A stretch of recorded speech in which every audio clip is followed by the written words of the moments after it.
Sean Wine, and my co-host. We wa- we like to welcome you here to Patterson Field today. We got an interesting matchup between the Potters and the Bobcats.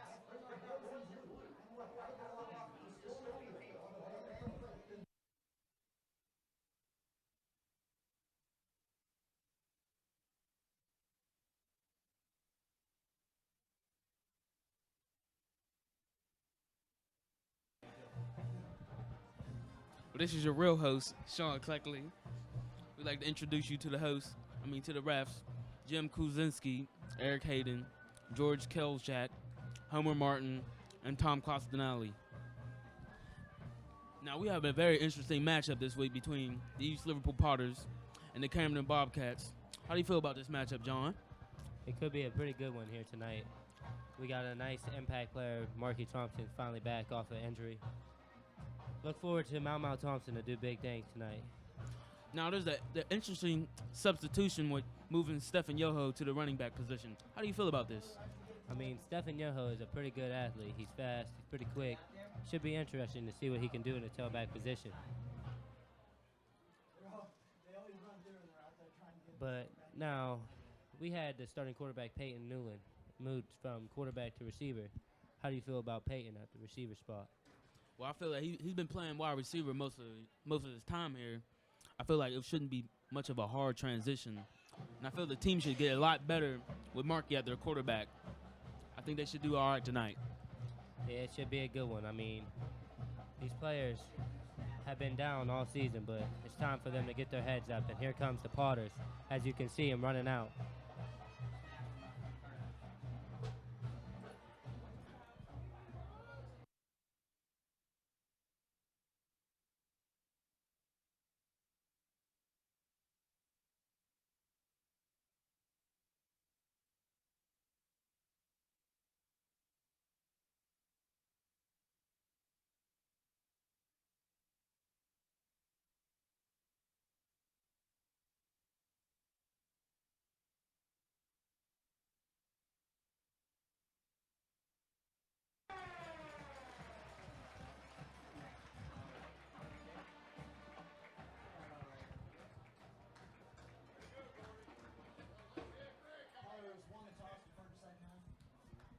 The Potters have won the toss and have deferred to the second half.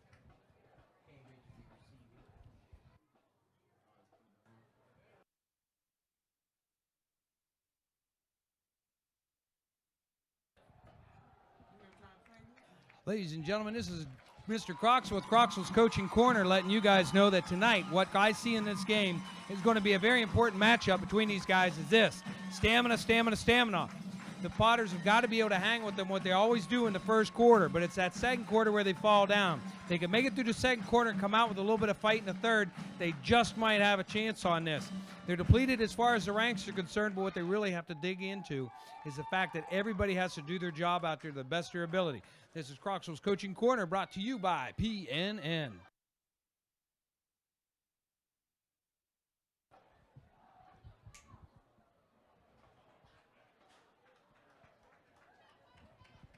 The Potters have a bunch of seniors here on this football field that have heart. I hope that they can get this team together and get them to play how they have their potential to play.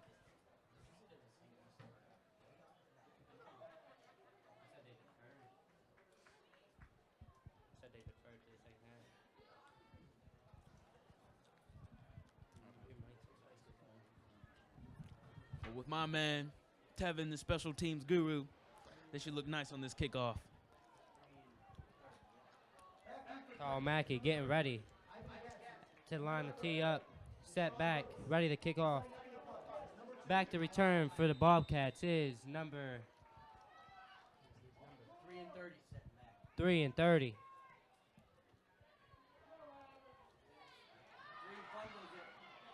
Off the kickoff, number 3, he fumbles the ball and tackled by a host of Potter defenders. Look like it's going to be first down on the 14 for the Cambridge Bobcats. Should be interesting. Here comes that Potter defense. Let's see what they can do.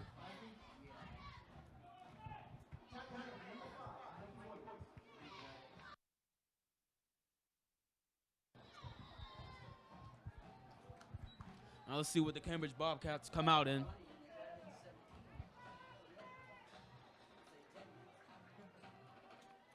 They pitched it to the left. He turns it up, number 30.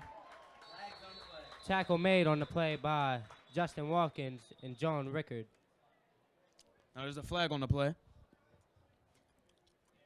Hold on, let's see what's going on here.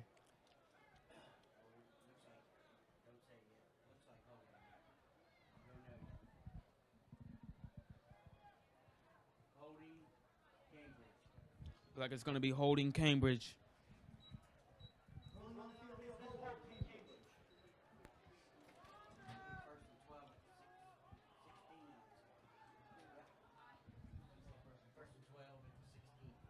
Looks like it's going to be 1st and 12 at the 16.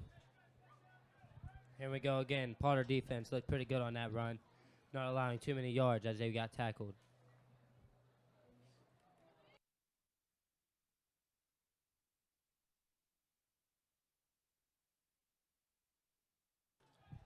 He drops back for a pass. Number 7. He breaks a couple of tackles and rolls to his right, throws. That might have. The pass is broken up by number 15, Peyton Newland. That was a great way to defade them tacklers. Malcolm had a chance to get him right there. He should have brought him down. Yeah, it's upsetting. I mean, Malcolm's a good player. Usually too many people don't get around him. The way these Potters came out today, they're looking pretty sharp tonight. Must have been a tough week of practice. Must have been. They got to do something here tonight. They know their season's on the line. A run by number 30 again. Cuts it out to the left, probably about a 5-yard gain here. Brought down by number 22, Travell Thompson. Travell is a young sophomore on this Potter defense. He looks to have a lot of heart and a lot of skill. Let's see what he can do on this play. Looks like about 3rd down and 8. On their own 20. Cambridge comes out under the center again for this 3rd down. Drops Play back, action. Number 7 rolls to the right, throws. And it's Got Scott. a man. Number 17, pass complete for a 1st down, Cambridge Bobcats. I like the way they faked the run play on that and had a nice scroll out by the quarterback, and hitting the wide receiver right in stride. Yeah, it was a nice ball by the quarterback. The Potter defense sure was fooled on that one.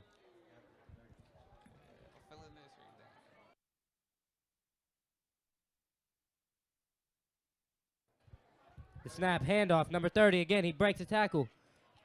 Tackled by a host of Potter defenders after a 5-yard gain. Looks like it'll be 2nd down on the 41.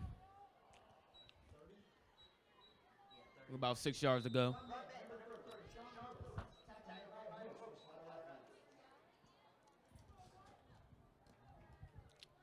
The Bobcats line up in the I formation. Fumble on the play. Fumble on the play. Recovered by number 30 from the Bobcats. Wow, he is heads up on that one. That was a lucky play. Potters could have came up with a big play on that one. Yeah, they got a lucky break right there. The Potters look like they're pouncing tonight. Here comes the Bobcats for a 3rd and looks like 9.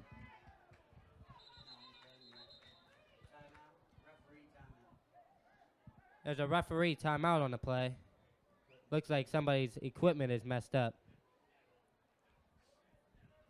Subbing in number 43.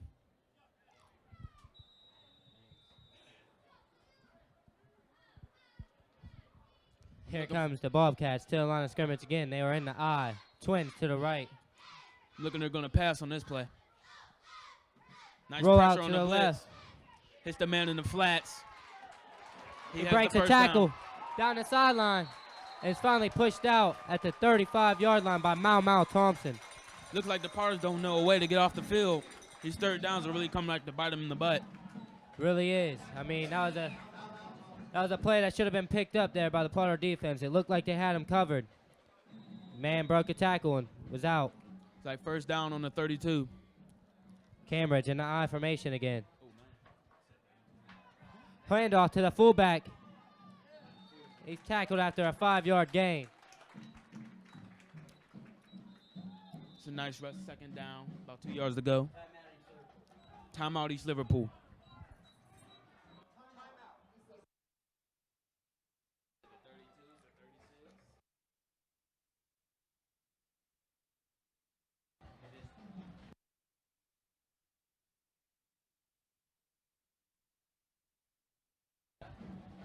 And the Potters that call a timeout to see if they can settle their young players down. Potters have a bunch of young players out there on the field right now. Let's see what they can do. Now, I like the way the East Liverpool came out tonight, fighting like they usually do. But they need to get the stops on the third down. That's so you can get your defense off the field, get them a break, get them some water, and get your offense out on the field. I couldn't agree more with you, Sean. I couldn't agree more with you. Now, with their quarterback returning Markey, it's vital for them to get him back on the field, see what he got. It really is. It seems to be that Markey is not out there on the defense right now. That's questionable, but Like, good call by the coach. they're Let him get his rest. not taking any chances tonight. Second down and 4 to go.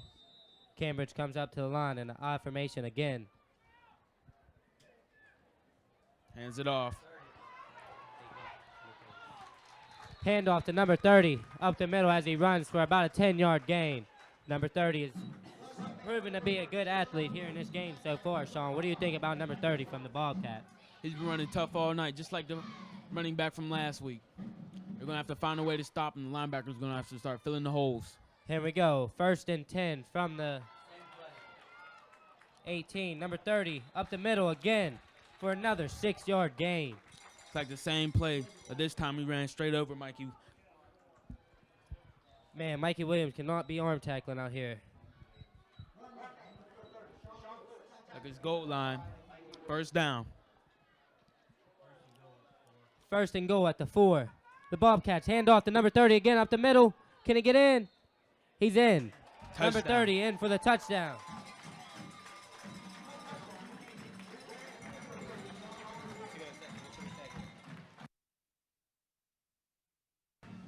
That was a very impressive drive by the Bobcats.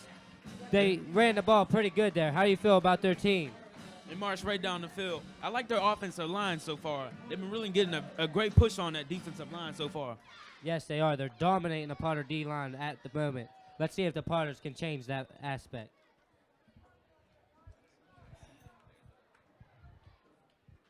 Number 2 lines up to kick the extra point. The snap, the kick, and it's good.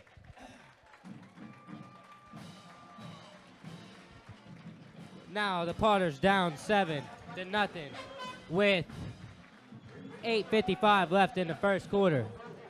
This Potters team has heart. Let's see if they can get something to go together on the first drive of their season, or on their game.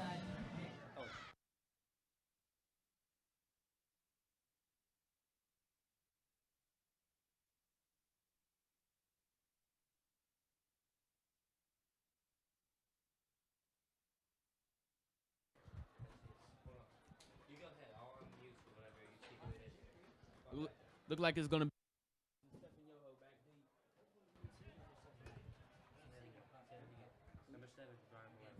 And Brian Malone.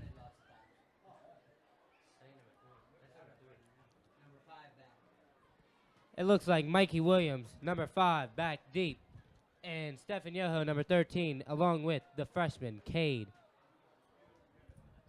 back there to return this kick.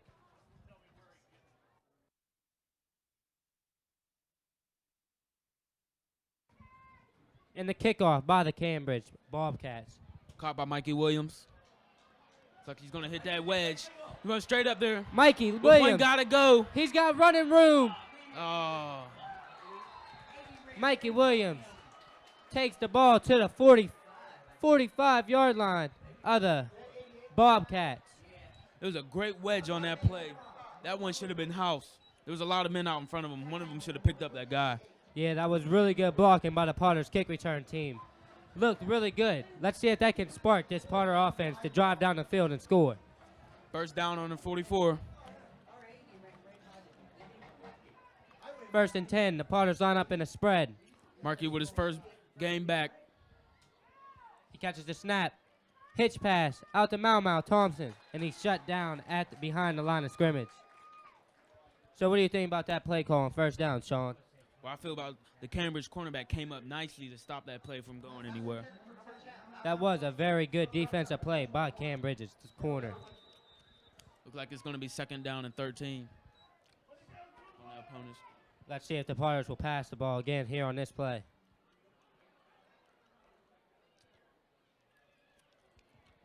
Motion. Look like a scramble. Markey scrambles to the left.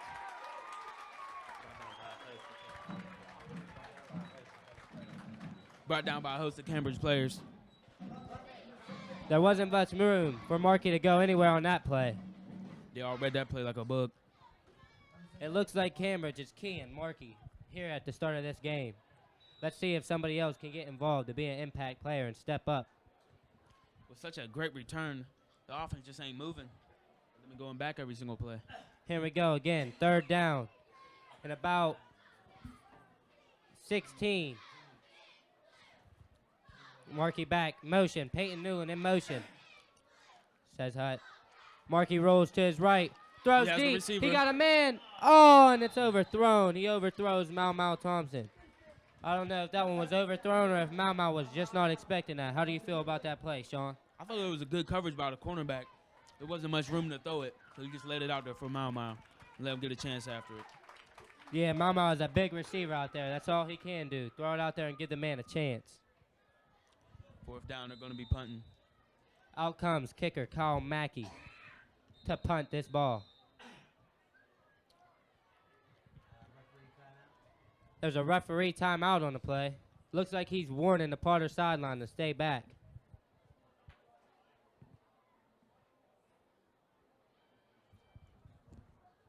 There's a lot of discussion over there between the ref and the coach.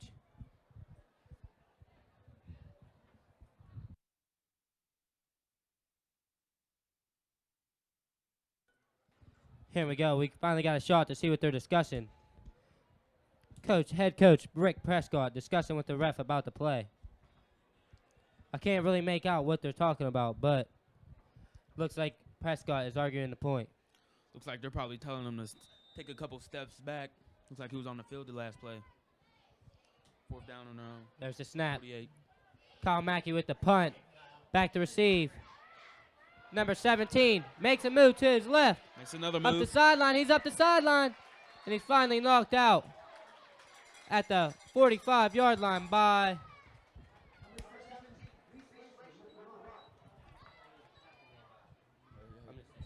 number 80, Justin Watkins.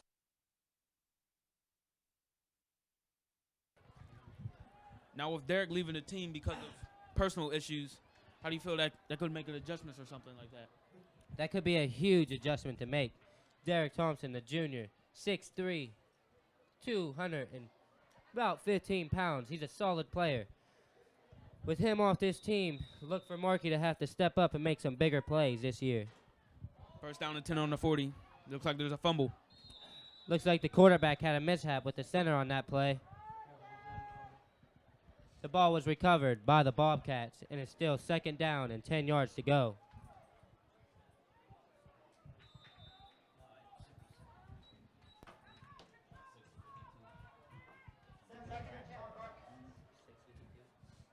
There's 6 minutes and 52 seconds left in the first quarter as the Cambridge hand off again to number 30 up the middle. Tackle for a 1-yard gain. Looks like the D's coming out to try and prove a point this time, as they have had 2 nice plays on the defensive squad. Well, now the last possession they had, they couldn't stop them on the 3rd downs at all. Let's see if they finally can pull one out. Here we go. We got flags on the play. Flags on the play.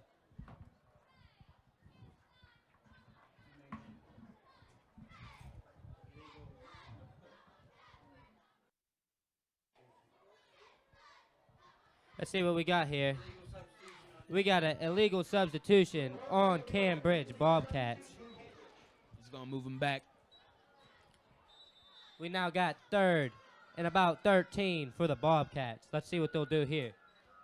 Well, How do you feel, Sean? Do you think they're going to pass this one here on 3rd down, or you think they'll try and sneak a run in on the Potters D? Well, most teams would go for the passing play.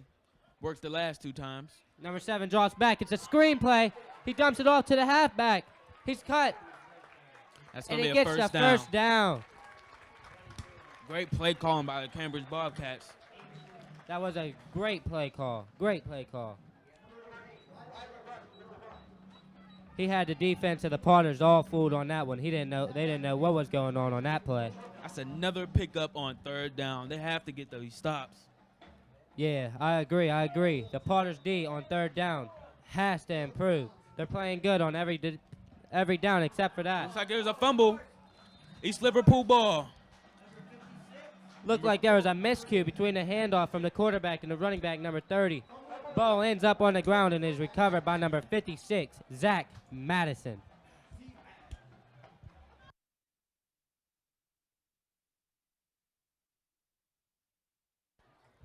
Now I like the way Zach Madison practices. He's a leader. He shows a lot of heart. He goes 110% all the time. He does. He is a good leader for this Potter team as he lines up at center to snap the ball to Marky Thompson. The guy goes both ways, never Snap. getting a break. It's pulled. They got the option. The Thompson Here we brothers. go. Out to the left. Marky's got running room. Looks like a 42 on the tackle. 22-yard gain right there for Marky Tompkins on the keeper.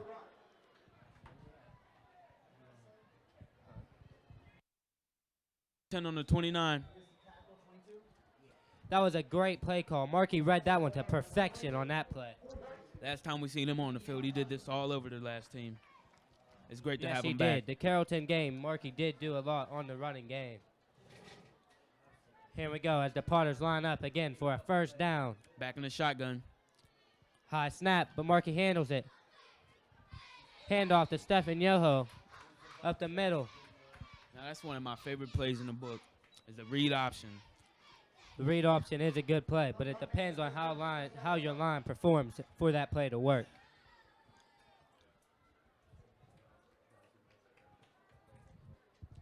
Yeah, there's zone blocking, and the line has to be disciplined. The quarterback has to read the defensive end eyes and react to him.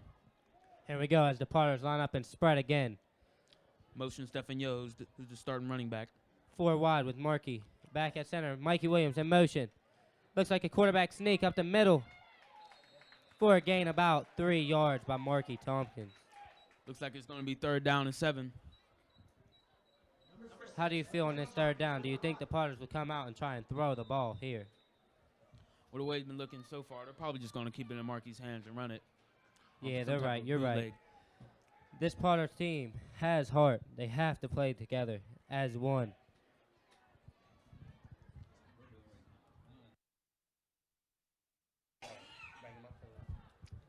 Bringing him up to the line. Shotgun. Motion Mikey Williams. And we got flag on the play. We got a flag on the play.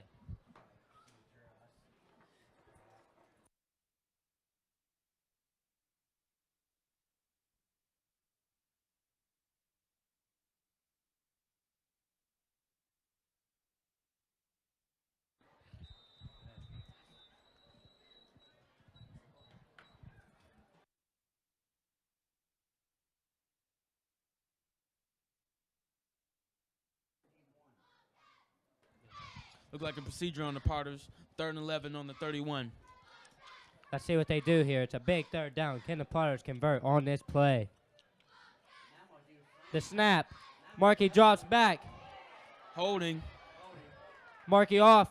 And he's running well. Knocked out at the 33-yard line. Scratch that. My fault. On the 27-yard line. Now, with them not picking up the 1st down, they'll probably decide to decline it, depending on how far the East Liverpool kicker can kick. Let's see what the Cambridge Bobcats do here. We got a holding. We got a holding on the Potters.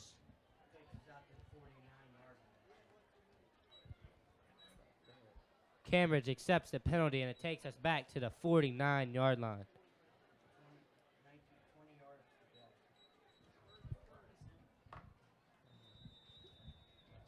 Let's see what the Potters do. That was a big play. We lost a lot of yardage on that flag call.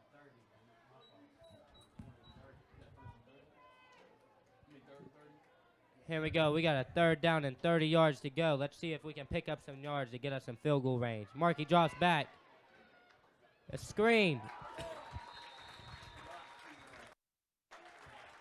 But the defensive line was well disciplined to not go up for that fake and read that screen pass.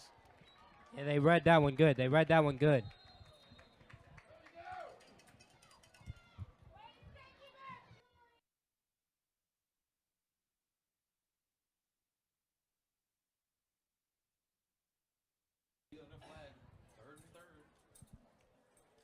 The snap, the Kyle Mackey. Punt. Looks like he shanked it. Punt. It's not a good punt as it rolls and comes to a stop on the 36-yard line.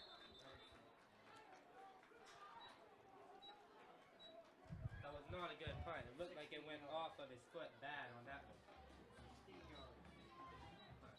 Like a 16-yard punt. Now, both times this East Liverpool offense has been able to get on the other side of the field, but it's like they stall up. Yeah, they got to figure that out if they want to stay in this game.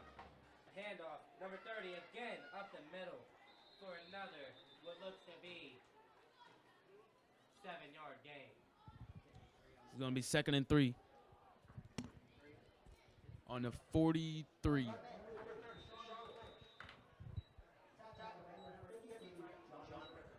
The tackle on that play was made by number 53, John Rickard. 2nd and 3, they line up in the I formation. Looks like the Parters jumped off sides. So, Sean, how do you feel about this young Potter middle linebacker core between Travell Compton, sophomore, John Rickard, junior, and junior John Messick? Well, I feel like the whole team is young. With so many players not being on the team no longer, some of these young guys are going to have to step up and play some valuable minutes. I agree with what you said. I couldn't have said it any better on that one. Here we go. Bobcats come up in the eye again. Handoff, number 30. Cuts back. He's got running room. Number 15, Payne misses the tackle. They have an angle on him. He's got a blocker. And he's tackled finally at the 6-yard line, it looks to be. That was a great run. He really used his blocks good on that one. How do you feel about this number 30 running back from the Bobcats? Is eye to see how to cut. I like his vision to see him cut back and take off like that. And it was a nice run. On 1st down on the 6. They line up in the I formation again, or should I say power I right.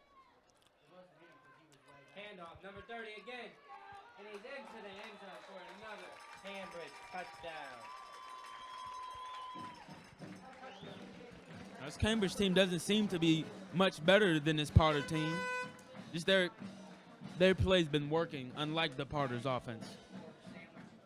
We got to look for Prescott here to get something to go for his team. He's got to get something together. He's got to get them motivated. He's got to pick their heads up because right now it looks like their heads are down.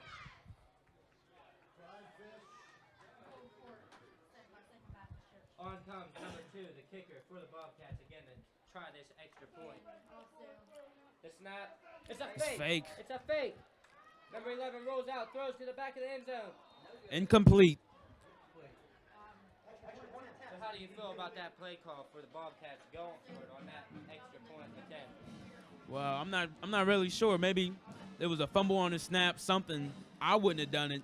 But for them to do that, maybe they were trying to step on the throat of the Potter's defense. Couldn't have said it any better. I don't know what they were thinking on that one, though. As the Potters D hold strong.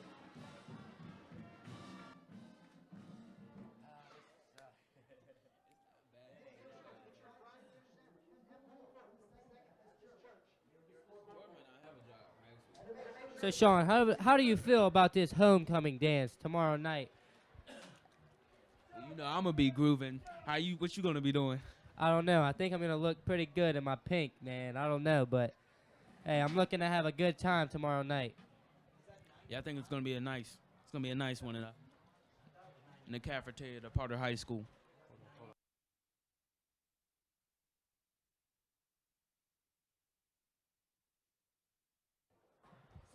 The dance tomorrow night will be from 7 o'clock p.m. to 10 o'clock p.m. Setting up the kick. It's like he squibs The it. kickoff. Picked up by Tevin, the He guru. gets crushed. My man Tevin gets some. But he bounced up quickly. He didn't seem to be phased by that hit. But wow, was that a big hit. That was a big hit. He should have waited for his blockers on that one, don't you think, Sean? Yeah, he should have waited for his blockers. That was a huge hit. Huge hit. It's crazy that he held on to that ball. It's a big key right there that he held on to that, because if he fumbles that, the Bobcats have the ball back on the 40 again, looking to drive down and score again. Shotgun But first down on their own 40. Here comes the Potters offense. Let's see what they can do on this drive. Motion Mikey Williams. Scrambles left. He darts one, incomplete. Second down. Low. Too low intended for Peyton Newland on the pass play. Well, I like the play calling. Maybe catch him off guard. The play looked good. Peyton ran a nice route. He had the corner beat on that comeback or curl route. 1 minute, 21 seconds in the first quarter. Second down and 10. Let's see what the Potters do. They come out. Two backs beside Markey in the shotgun. High snap, but Markey gets it to his little brother, Travell Thompson, as he runs for a 3-yard gain. It'll be 3rd and 7 on the Potters 43.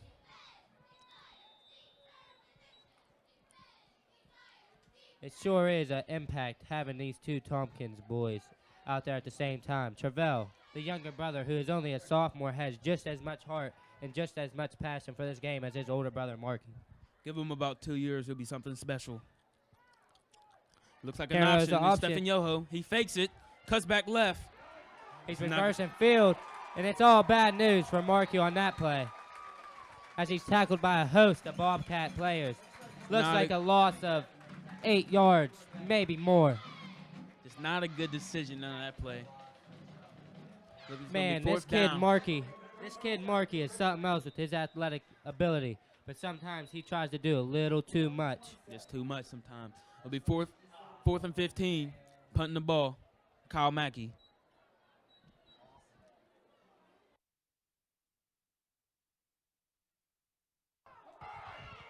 It's a fumbled snap.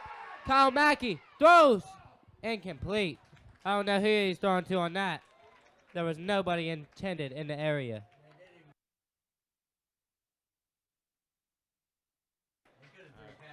They could have threw a penalty flag on that for an intentional grounding. but nobody was in the area. I don't know how the refs missed that one. But hey, it's a good thing. We ain't going to complain.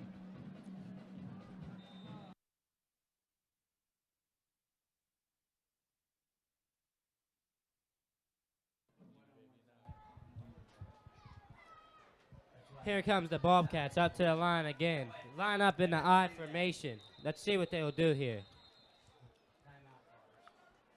There's going to be a timeout call. East Liverpool.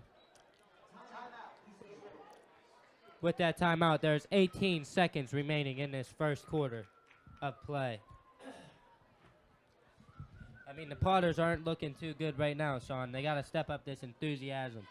They got to play with more heart here. Let's see what they can come out and do on this next play.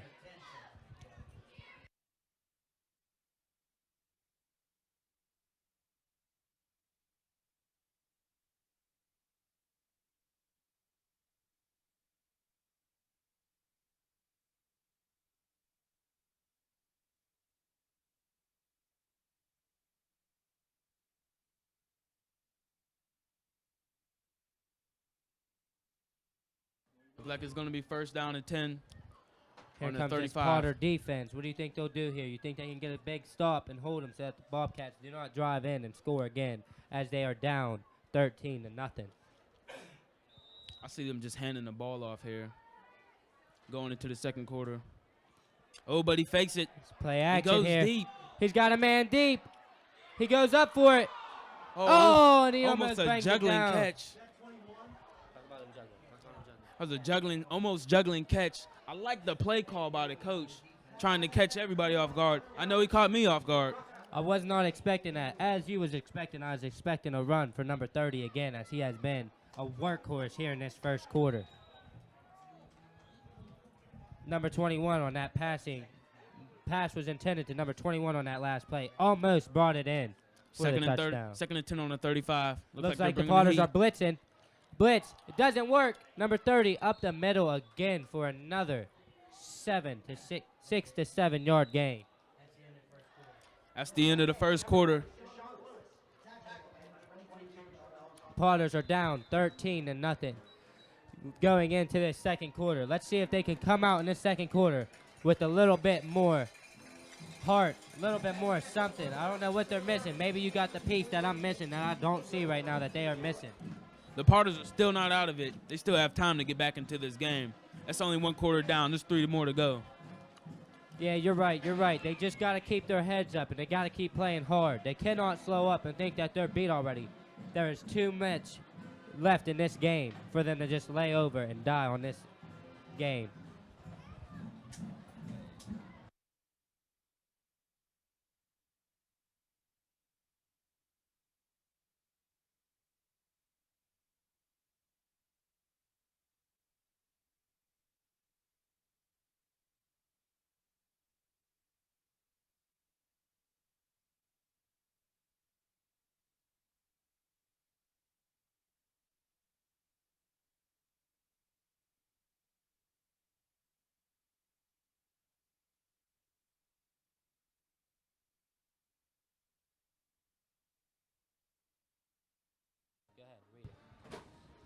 And congratulations to the volleyball team as they defeated Poland, South Range, and Edison this week to raise their record to a 16-1 record. The Potters play at Wellsville on Monday home against Youngstown East on Tuesday, and that will be senior night.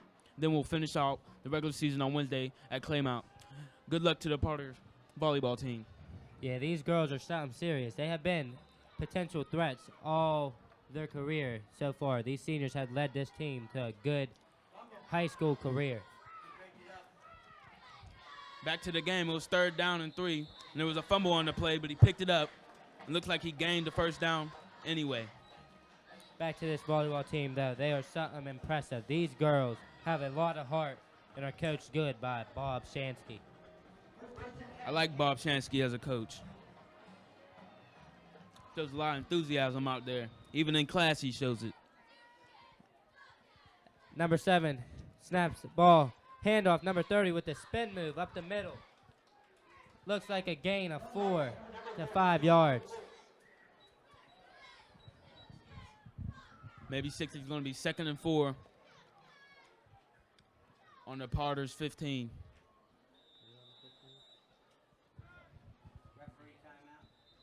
We got a referee timeout on the field.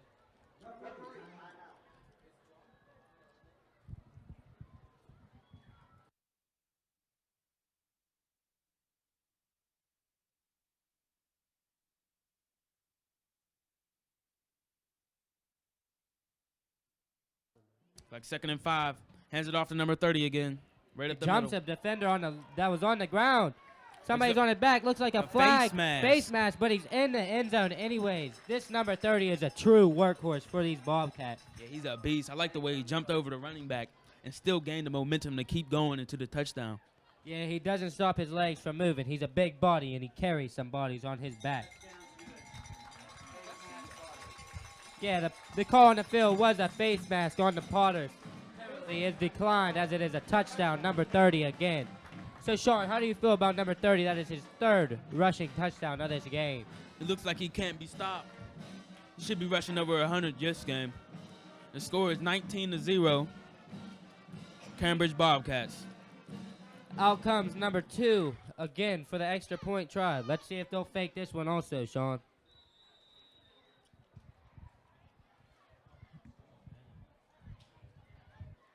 Snap. Ball's down. The kick is good. But it looks like there's flags on the play. I don't know what the call is, but it looks like it was movement. Encroachment on the defense. Penalty is declined as the extra point is good. No, it is not. It looks like they declined the penalty and set up the re-kick, the extra point. I don't understand that.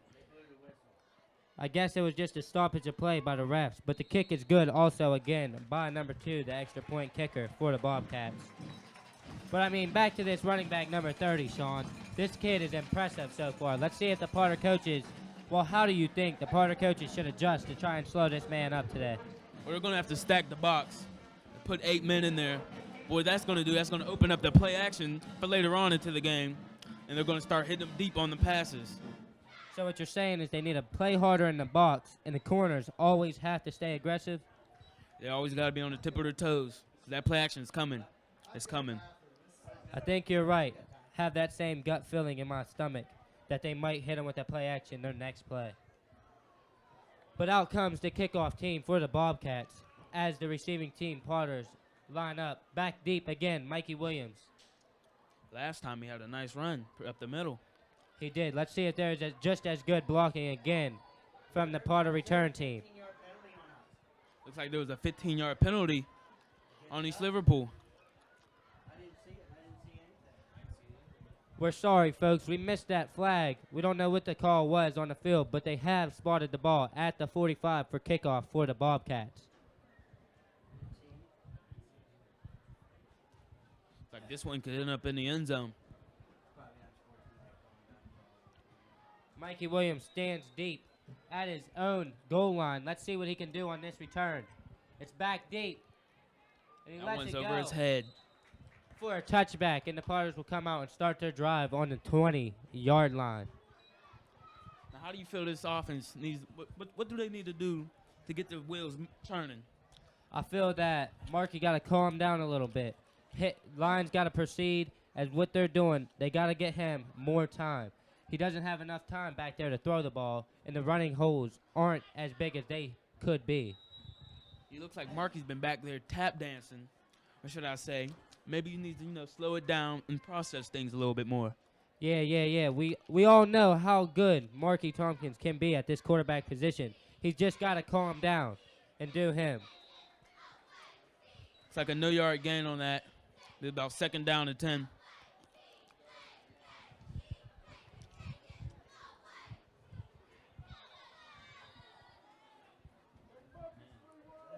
Here we go. 2nd down and 10 as the Potters line up in a huddle. Break the huddle. They got Mau Thompson spread out by himself to the right. Travell and Stephen Yoho.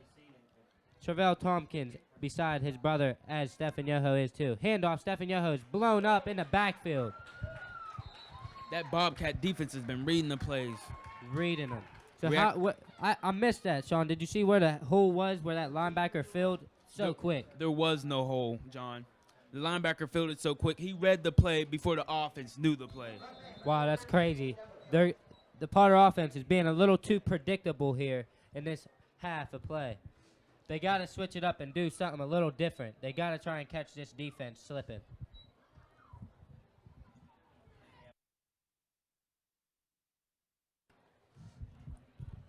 Markey and Stephen Yoho back again, deep in shotgun. Like 3rd down and 14. The snap. Throws it Pass out. almost Mau picked. Thompson. Number 21, the defensive player for the Bobcats, comes up and gets a hand on it to make the pass fall to the ground. Now, we were checking out number 21 earlier in the pregame. He looked like he would be able to do something in this game as well. And he has. He almost came down with that juggling catch. That would have been a nice play for the Cambridge Bobcats. And as he looks to be a really good, important safety to this Bobcats team. The punt is off. He picks it up, runs right. Returner, number 17 to the right. He He's has got blocking. a hole. He's up the sideline, and he's finally pushed out at what looks to be the 20-yard line. Wow, he really got that one and took off, Sean. How do you feel? How was that one able to get that many yardage? It looked like it was going to be a good play for the Potters punt team. Looks like the Potters team ain't staying in their lanes. That's a must. With their They- blocker out front, just go right behind them. They have to be disciplined. As Sean just reminded you, you have to be disciplined playing this game. You can't just go out there and expect to do whatever you want to do. You have to play your part. Number 7 takes the snap again. Handoff. Number 30 cuts left. Trying to get to the sideline. Finally tackled at the 6-yard line. You know, a lot of guys tend to do other people's position and not do theirs. That's when you get caught up. That is very true.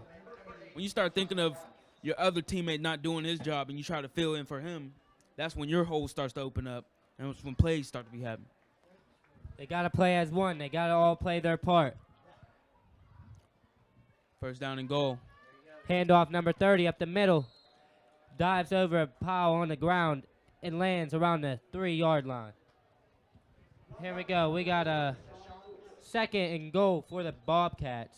Let's see what they do here. Do you think they will hit him with play action and try and go in the end zone here, or do you think they will run the ball with number 30 again, Sean? Either one will work. The run game, they're moving, and you know, with the run game, it opens up the play action pass. Looks like they're in a power I. Handoff. Number 30 again, and he walks into the end zone. Almost untouched. Man, this offensive line for Cambridge is looking impressive as they are helping their running back to what looks to be an easy 100-yard game. Now, the East Liverpool defense started off nice, with that nice offensive line for the Bobcats just starting to wear down on this East Liverpool team. It is. The defense got to stay together. They can't give up. Right now, as you can see, it looks like they're just out there going through the motions. They got to play hard. The extra point, snap, and the kick. It's good. The score is 27-0, Cambridge Bobcats.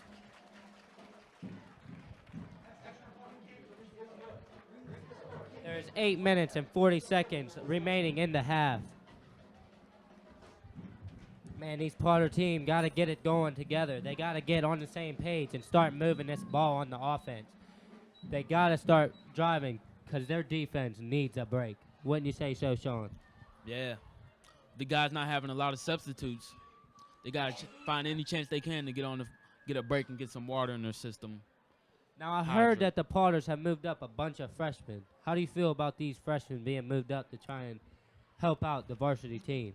Well, I feel like for the future that would be great to get them some time out there. But, you know, they're just not big enough. They're not ready for this varsity high school football. I agree with you.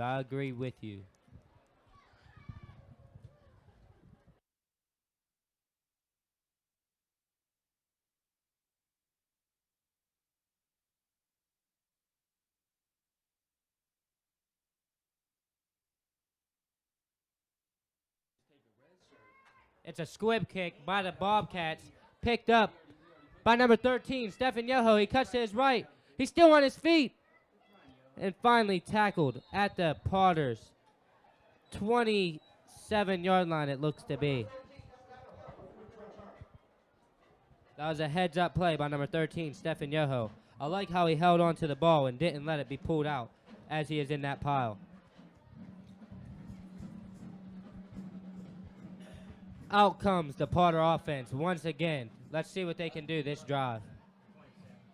That could be first down on the 27. Markey has gotten the play from his offensive coordinator, Jeff Bruno. Let's see what he has called on this play.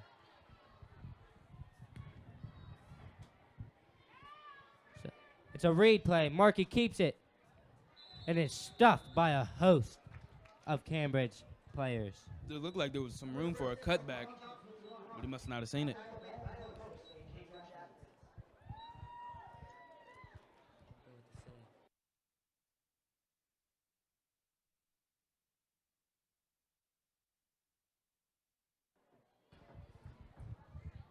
Here we go. The Potter players, skill players, line up in a huddle. They break the huddle, and it appears to have two backs in the shotgun beside Markey.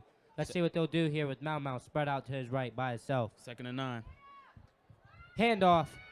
No, he kept it. Markey around the right side.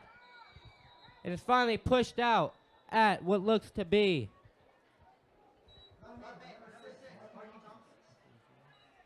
46-yard line.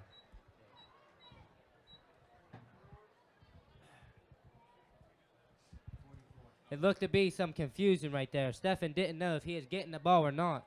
Markey pulled it at the last minute and pulled it with a good read because he had a lot of daylight to run on that outside side. With his acceleration, at daylight is anything.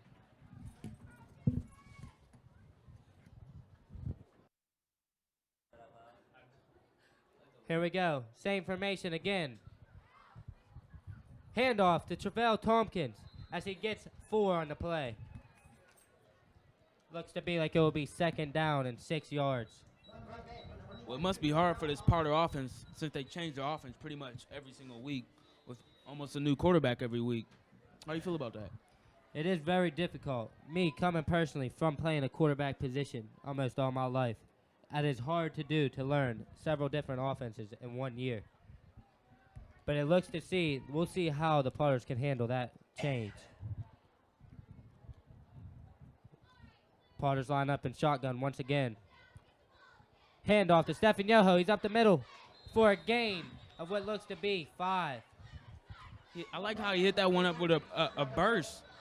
Yes, he hit that one hard. He accelerated. He knew right away that he is getting north and south on that run play. So how do you feel about Stephen not trying to look to run to the sideline and try and use his speed and just use it for good and getting north and south, Sean? Well, it has to be coaching. It has to be coaching. At the start of the season, he would always look to shake instead of using his speed. Well, since it's 3rd down and 1 on their opponent's 52, well, 48. We'll see what they do here as the Potters come up in shotgun once again. The snap. Handoff to number 22, Travell Tompkins. Did he get it? Looks like there was a fumble on the play. There was a fumble indeed, and it is recovered by the Bobcats. That is crazy. Travell ran into a host of Bobcat players on that play. I didn't see how it popped out, but somehow they knocked that ball out of there.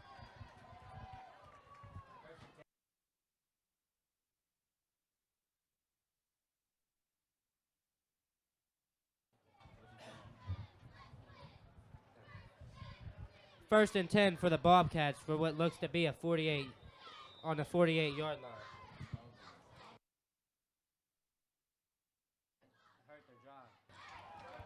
Oh, and the quarterback drops back to hit its quick slant. It was wide open, and he overshot his receiver. If he'd have put that one on the numbers, he'd have been running for a touchdown. Yeah, he put that one way too low and a little bit out in front of his receiver.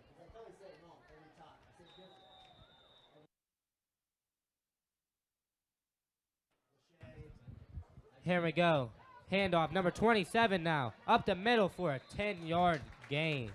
And a 1st down for the Cambridge Bobcats. It's like it'll be first down and 10 on the 41. So how do you feel about that fumble by Travell Tompkins on that last drive for the offense for the Potters, Sean? Well, it's a real drive killer. It takes out the heart and inspiration of this team. It finally looked like they was getting it together too. For defense to be on the field this long, they have to be tired, exhausted. Yeah, and you know, a bunch of these players go both ways, so it could be hurting them to be playing all this defense. And all the Bobcats are really doing on them is running the ball. Force. Man ball. Tough. Hey, the offense been moving. If it ain't broke, don't fix it. You are truly right. Number 27 breaks away from the Potter defense. But He's hold at on. the 20, the 10, the 5. Touchdown, number 27. But there is a flag.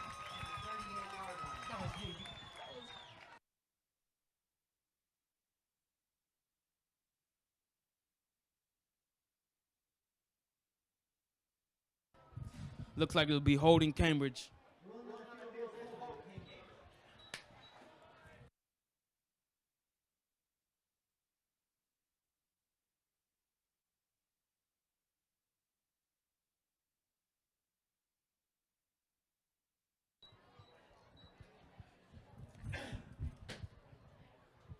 With 5 minutes and 4 seconds left to go in this half, Potters are down 27-0. What can they do to bounce back and try and get back into this game here, Sean, as there's a lot of time left in this game? Adjustments. The coaches got to make adjustments in the halftime. You got to get this. You are right. They have to come out and try and stop this run or something as number 27 takes off to the left again for what looks to be a 5-yard gain. Like Justin Watkins on the tackle.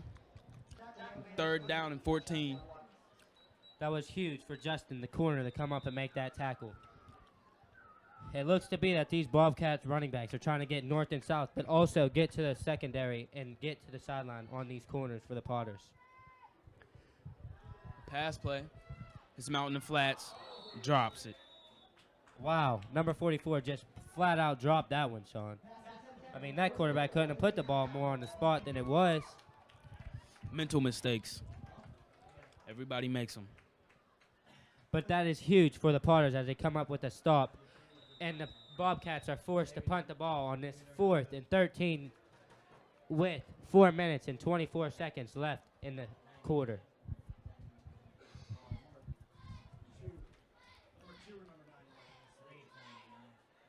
And the punter for Cambridge lines up. Looks to pin him deep. The snap. It's a nice high punt. Justin Watkins, number 80, the returner for the Potters, decides to just let that one bounce and roll.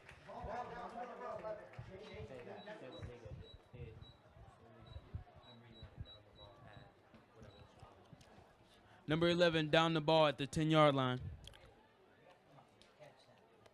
I mean, what a punt by that punter for the Bobcats. How do you feel about that punt?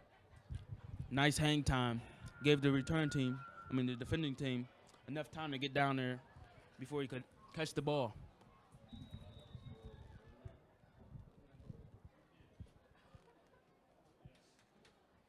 Out comes the Potter offense again. As they start this drive on their 10-yard line, they have to do something here. They need some points on this board going into halftime.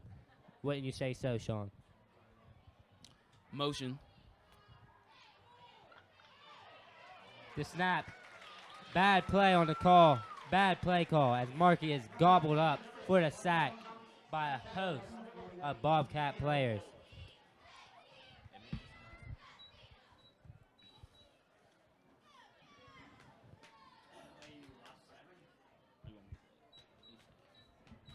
We got an announcement. Good luck to the cross-country team as they travel to Meadowbrook tomorrow for the OVAC tournament. Yeah, the cross-country team could be good. Let's see what they can do next week, tomorrow, as they run in their meet. Hopefully they can bring it home. Yeah, last time I heard they did pretty good. They finished in 2nd place. Really? I didn't know that. That's crazy. Handoff to number 13, Stephen Yoho. There's flags on the play. Let's see what the play call. Let's see what the flag's called here. Like a face mask on the Bobcats. That one could hurt the Bobcats. As it gives the Potters a 15 yards. And almost a first down. Here we go. We got hold on a sec, folks. Let's see what we got here. Looks like it should be a first down. Looks like it could be a first down. And it is. The refs call first down. And it will be first down and 10 on the 20-yard line. Here we go. The Potters need to do something on this drive. What do you think they'll do here on this play, Sean? With not enough time left, you would think they would pass the ball. Let's see what they do as they bring number 15, Peyton Newland, in motion. It's a keep. Markey to the right as he retreats and is brought down by number 40 from the Bobcats. Tackled by number 40, Tanner Rowland. The read option play call. Maybe they should have passed it. Do you think so? Yeah, they should be passing in this situation. I mean, that was a first down and 10 from the 20. With, I mean, this much time, they only have See. 2 minutes and 36 seconds remaining in this quarter. They should be trying to pass the ball to try and put some points up. But yet they go back to the run. Yeah, I mean, It looks like here we go with the Potters. They're just gonna run the ball and let it go into half. It's what it's looking like. Looks to be there's a flag on the ground over there.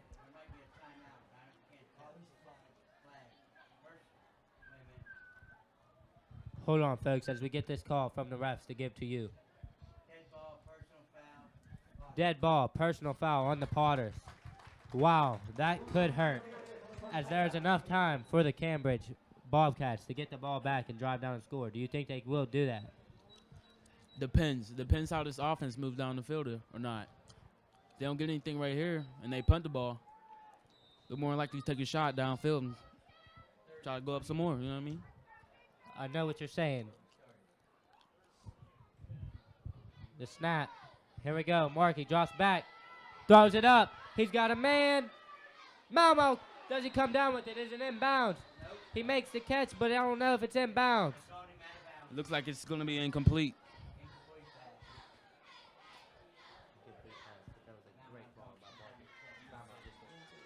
That looked to be like a great ball thrown from Markey Tompkins to Mau Thompson, but he couldn't get his feet down in time, as it is out of bounds. In high school football, you must get 2 feet down, unlike college, more like the NFL. That's crazy. He got to get those down. He got to try something. That was a nice play as he went up and got the ball, though. The snap, the kicker, Kyle Mackey, punting the ball away. It's a good spiraling punt. Number 17. Again, he's off to the races on the right sideline. He's at the 10. Finally pushed out again at the Potters' 12-yard line.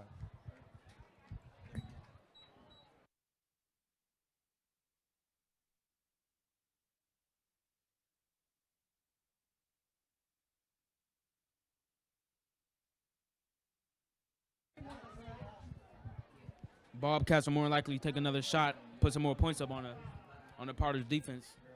I'd say so. After that huge return again by number 17, man. This man is a athlete back there returning the punts. He's an impact player. You said the right word that I was looking for on that one, Sean. As they hand the ball off to number 30 again, as he goes up the middle for what looks to be a 6-yard run. Looks like it'll be second and 6 on the goal line. We got 1:37 left in the second quarter, as the Potters have an injured player. Is the Potters down? Yeah, it's the Potters. See what happened to him, Sean. Did you happen to catch that? No, I didn't. But it looks like he'll be hurt. I don't know if it's too serious. I don't think so, folks. He should be all right.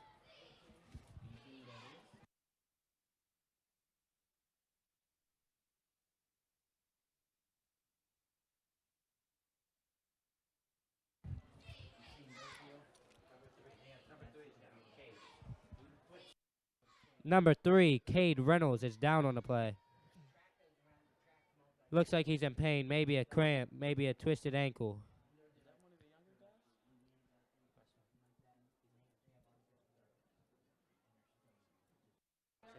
Cade is a freshman.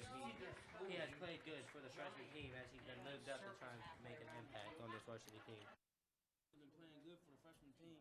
That's why they moved him up, so he can make an impact on this Potters defense.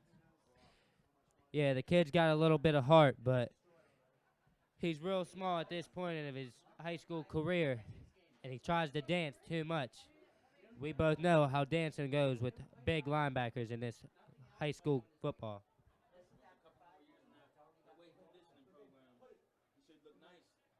He could be a potential good player here for this Potter football team, as head coach Rick Prescott could be looking forward to.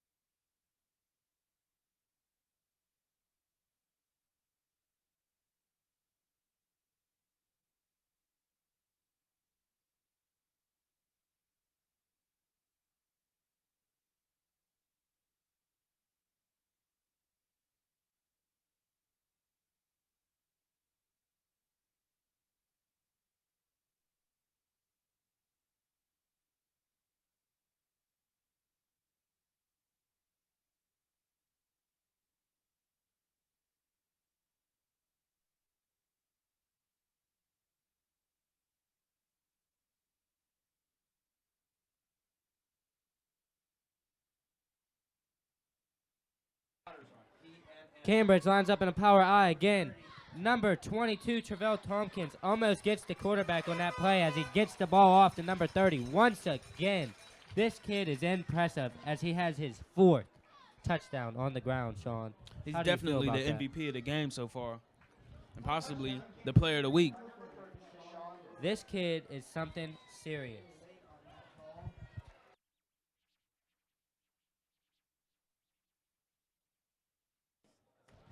Number 30, Deshaun Lewis, his name. He is having a potential stellar game here in this half. Let's see if he'll come out and do the same in the second half of this game. The way he's been moving, he could be going for a record against the Potter's defense. You are right. I don't know what the record for rushing touchdowns in a single game is, but this kid has 4 in the first half. He is something to be handled.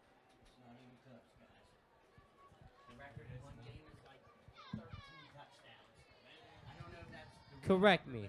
I think the record for rushing touchdowns in a single game is 13. I don't know if number 30 can get that many touchdowns this game.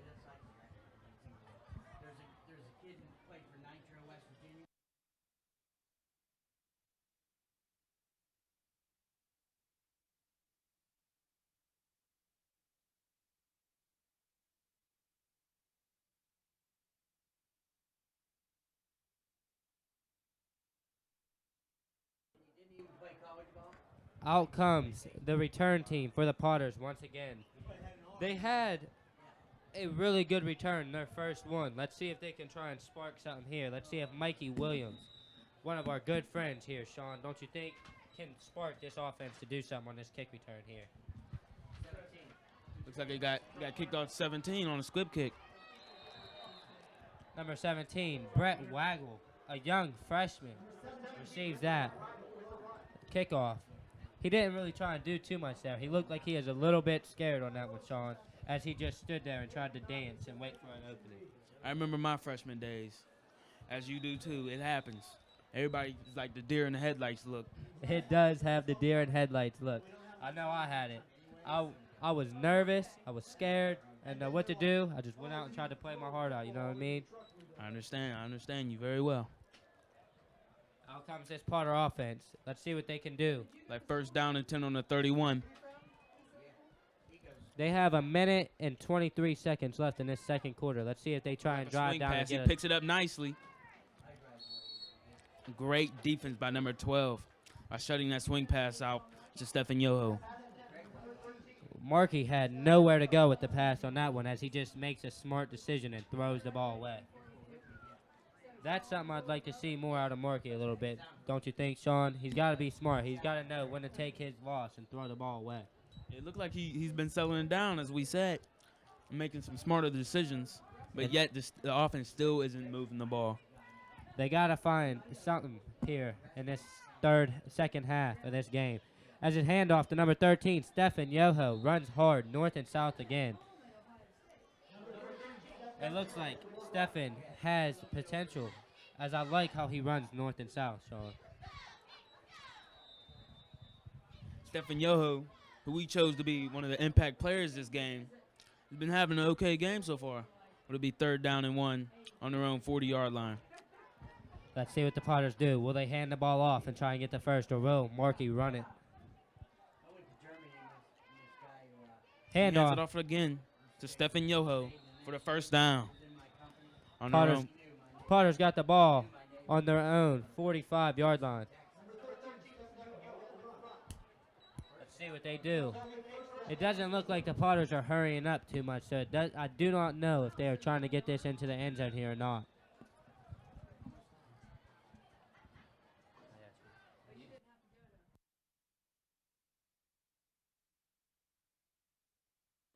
With only 25 seconds left, look for them to take a shot down the field.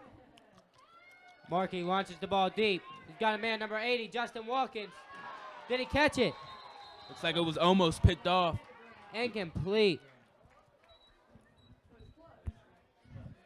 I like the effort from Justin Watkins on that play, as it looked like number 17 has an easy pick on that one, Sean. What do you think about his effort as he wobbles back to the offense, to the huddle? Looks like sometimes the wide receiver has to turn into a defensive back to swat that ball down. You are right. Sometimes they do have to play cornerback. It'll be 2nd down and 10 on the 45-yard line. Potter's ball. Here we go as the Potters come up again. Let's see if they take another shot down the field. Snap.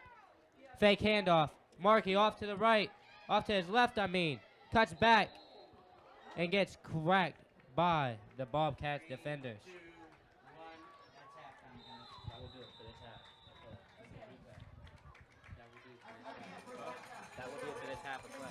Now do it for this half of play. The score,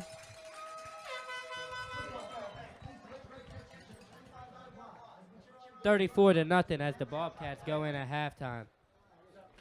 so John Wine, how do you feel about the first half so far? Potters came out and didn't have what it takes to stop the run so far in this first half. They have to come out and shut the run down in the second half, because the simple fact, if they have been running the ball like they have been this first half, they are going to try and do it the same way in the second half. Don't you think, Sean? Yeah, I like how the Potters with a little enthusiasm and started smacking his team, but the third downs, it kept stopping them every single time. Third down, it was always getting that pass to get the first down somehow. Yeah, the Bobcats have been coming up big on third down conversions this half of play. But look forward to the Potters coming out in the the second half, and trying to fix that, as they have heart. They have to show their heart right here in this game right now. They have to show to this community that they do not lay down and quit. They have to try and come back. Now, the MVP of the game so far would have to go out to Dion Lewis, 30 for the Bearcats, or Bobcats might. Yes, he is having a stellar game so far, as he is leading these Bobcats to victory right now. Let's see if the Bobcats will come out and try and give him the ball and make him the workhorse of the second half.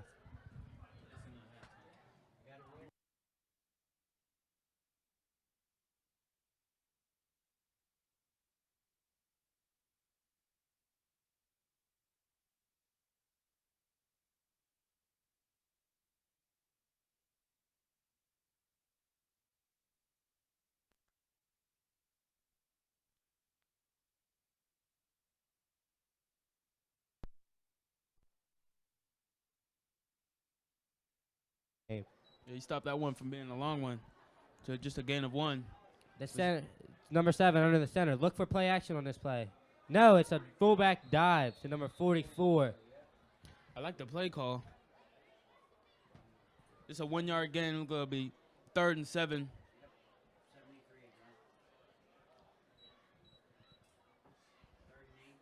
On the opponent's 28.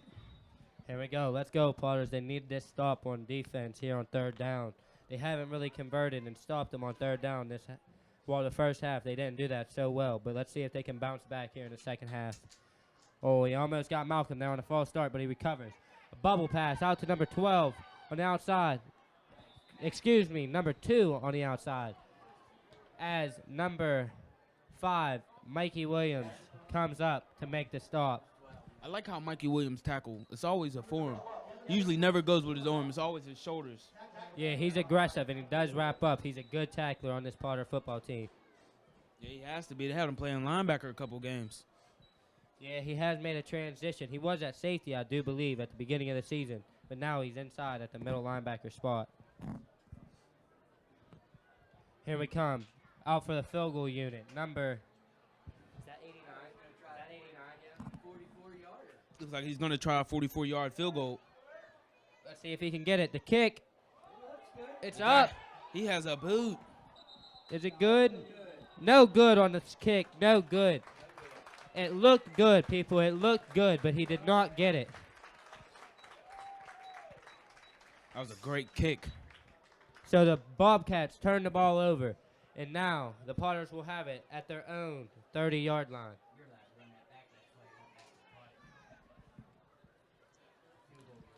Potter starting off with some good field position.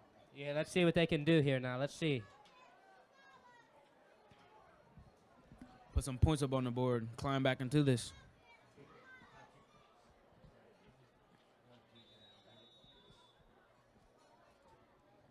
Here we go. The Potters come out. 2 receivers to the right. First 2 and backs. 10 on the 20. And we got Mau Mau out to the left on his own. Fake handoff. Option It's an option. to his little brother for about a gain of 0 yards. Number 22, Travell Tompkins on the run. Looked like something happened there between Mau Mau Thompson and another defender from the Bobcats as he walked back to the huddle frustrated. But that's one thing they can't do, Sean. They cannot get frustrated in this environment, in this state of the game.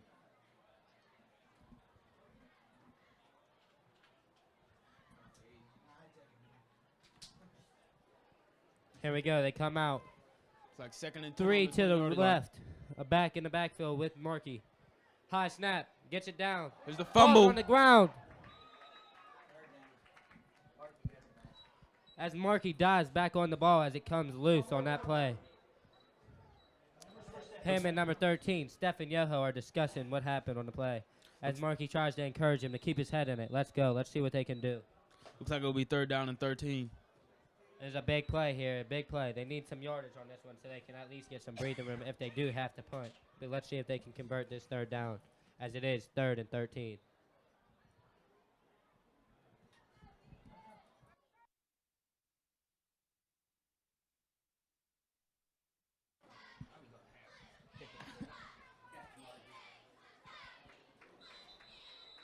Looks like a gain of 2 yards there. And here comes the punt team. Stephen, I like his heart, yo. Stephen Yoho has heart. He is a young player, and he does have a lot of heart. He puts everything he has into this game. I like to see that in players. Now, John, how do you feel about the play calling?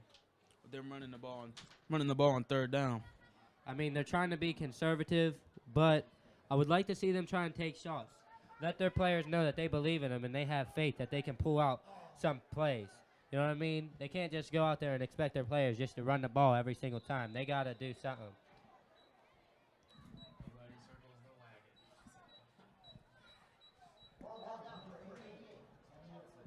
On that punt from Kyle Mackey, the ball is down on the 44-yard line by Tevin Winston. It'll be 1st and 10 on the 44-yard line.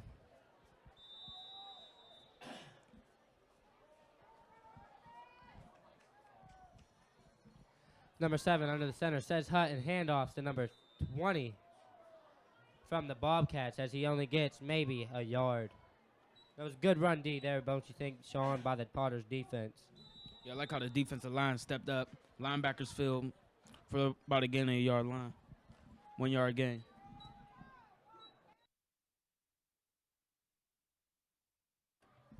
Number 7 back under center again. Says Hutt. Handoff again. Number 20. Can he do something? As he pulls a couple of defenders and gets what looks to be a 5-yard to 6-yard gain on the play.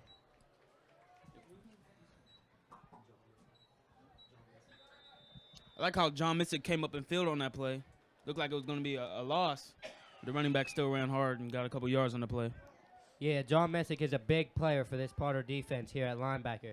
As the run is again. Number 20 again on the run.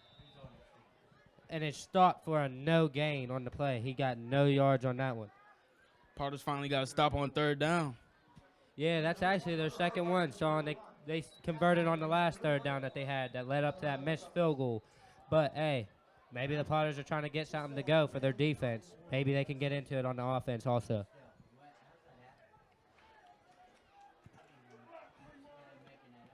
And they're going to go for it. The Bobcats come up. Number 7 under the center. Says Hutt. Play action. He got a man on the flat. Down. Completed. He's at the 35. Down to the 20 as he has a nice tackle by Peyton Newland, number 15. It looks to be Justin Watkins is slow getting up on the play. But he shows his heart and gets up. They had everybody in the arena fooled on that 4th down, that play action. I'm sure the Potter coaches thought that it was going to be a run with one of their running backs as they have been running the ball all game. How do you feel about that play call, Sean? Like I said earlier in the game, the run opens up the play action pass.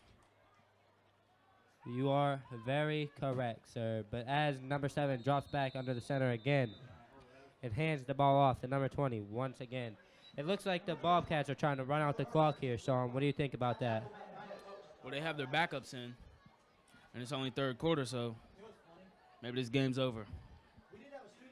There could be, but then again, we have to try and pull something out. They can't just lay down and die. Let's see if the Potters will give their heart out on this field as the season is almost coming to an end, as there is only 3 games remaining in the season. Second down and 7. Run play up the right. Number 20, again, is shut down and only gains maybe about a yard.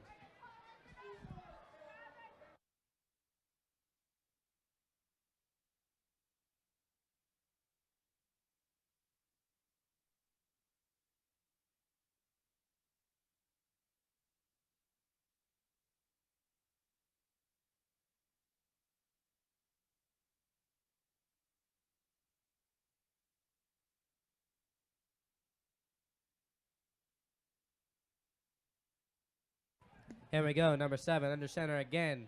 The snap, reverses out, handoff, once again up the middle, number 20.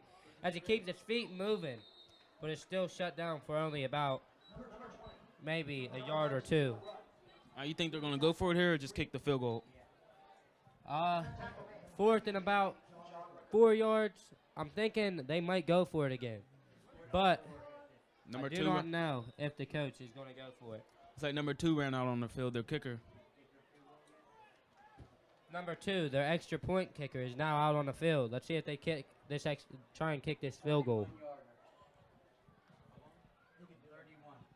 That will be a 31-yard field goal attempt By number 2 from the Bobcats. Let's see if he gets it or if the Potter defenders block it. It kicks up and away. Up, And it up, is and away. good. Up, and away. The Bobcats have stuck that field goal in there. Up, and away.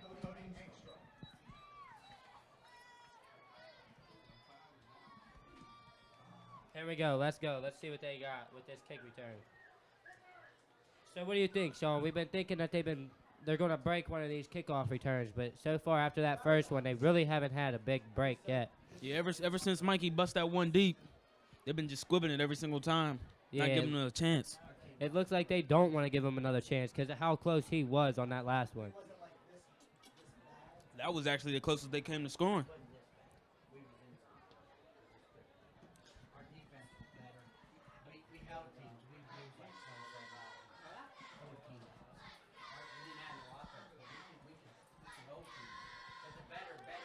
Bobcats number 2 comes out the kick.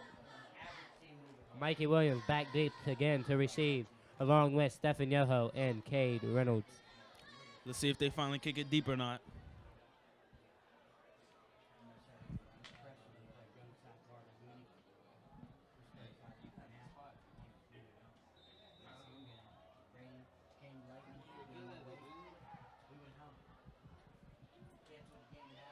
Squib kick.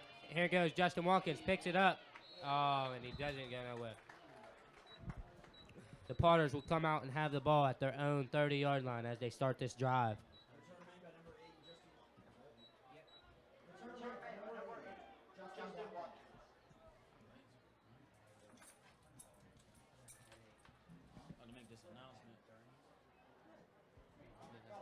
Attention.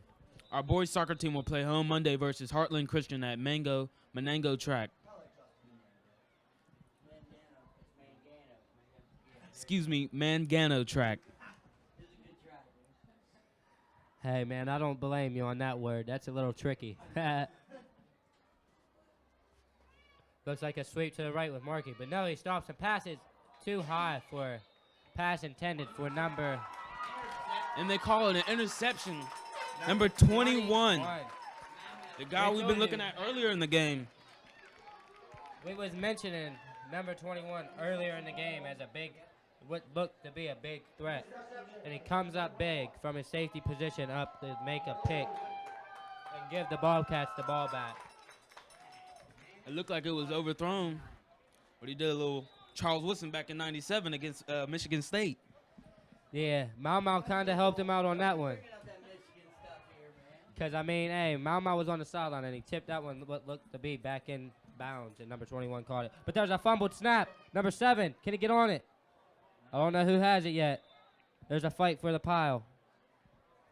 Let's see who comes out with it. Who you think's going to come out with this ball, Sean? I think it was the Potters. Nope, they're signaling the Cambridge Bobcats have the ball. 2nd down, and what looks to be 10. Wow, the Bobcats got lucky on that one.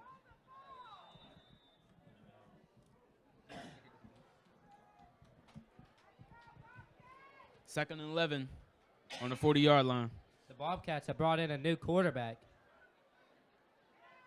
Bubble pass. Number 11, he's got running room, and he slips and falls at the 28-yard line. Flags on the play. A nice run, too. Broke down Peyton Newton. He broke down and made a cut on Peyton Newton. That was a good cut, as you just mentioned, Sean. But also, he almost had, once again, number 53, what looked to be John Rickard on the cutback also. But let's find out what the flag is. There's 2 of them down on the field right now.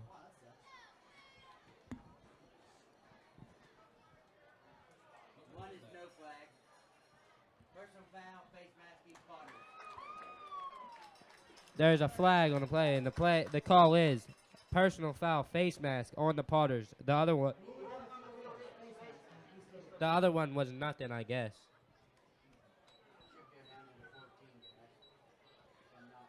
Possibly the same call. That will move the Bobcats down to the 14-yard line.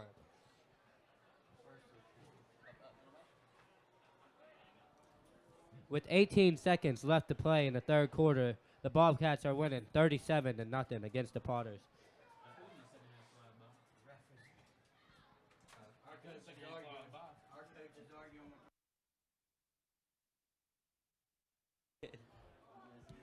Looks like our coach is arguing with the ref.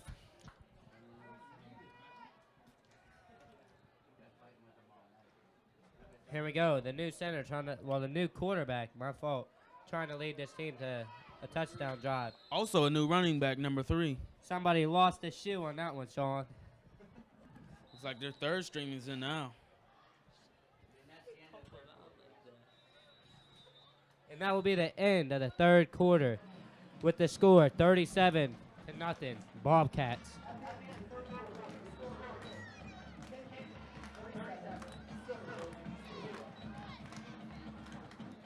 Well, we got 12 minutes left to play in this one, Sean. What do you think the final outcome could be? Looks like there'll probably be 2 more touchdowns for the Bobcats and 0 points for the Potters.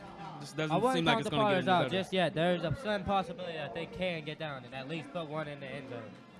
I don't look for the Potters to be blanked on this game.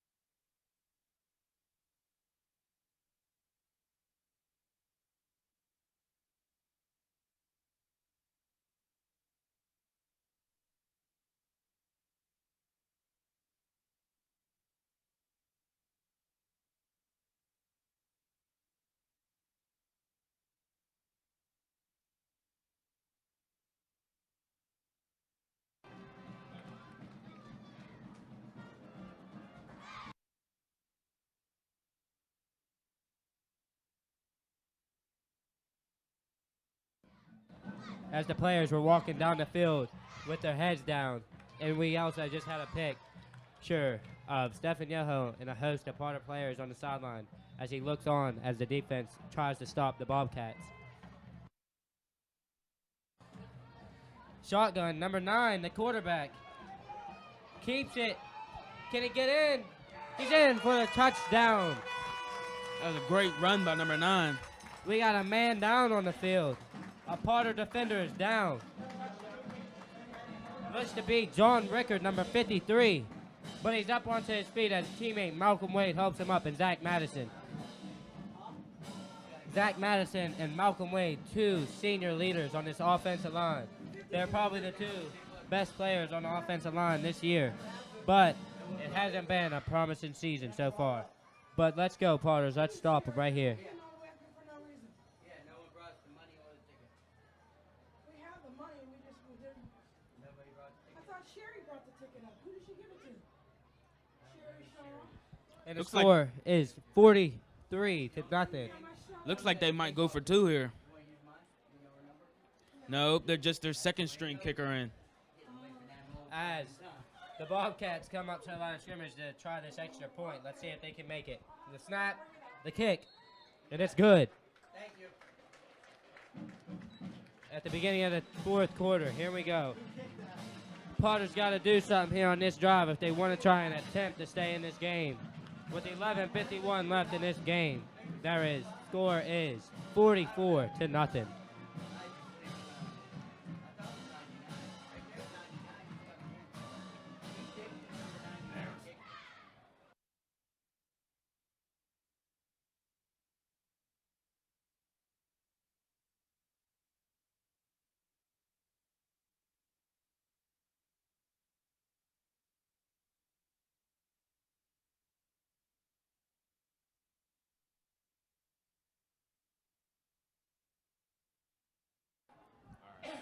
The Bobcats kicker tees up the ball as he sets up for the kickoff.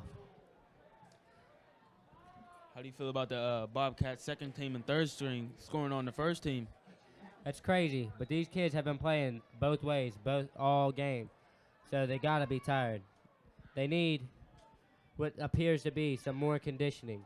These kids run hard every day at practice, but not hard enough. They get off easy, it looks like, as they come to a tiring halt. As the squib kick is picked up by number 17, Brett Waggle, and he runs it to the 33-yard line. To the 47-yard line. My fault on that. I can't see. Sorry about that, folks.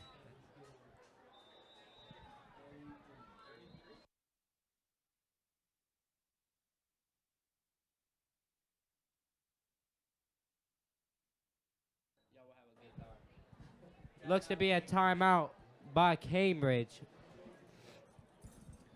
Are they actually airing this stuff? They actually do air?